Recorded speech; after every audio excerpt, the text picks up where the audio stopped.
So here we are, parked right outside the Titanic Museum in Belfast, Northern Ireland. And today, this is the beginning of my next brilliant adventure. What an idea I've got. So we're gonna head all the way around the west coast of Ireland.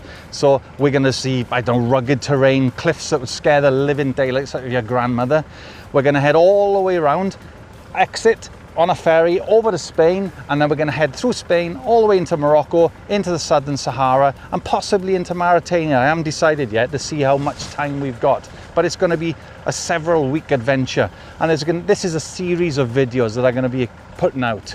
So you now know the trip, you know the destination, so what I ask of you guys, interact with me on the comments. Let me know exactly where you would like me to visit. If you've got any brilliant ideas or places, locations, or nothing too dangerous. Bit of off-road even, yes, because we'll be doing off-road, we'll be doing a bit of everything.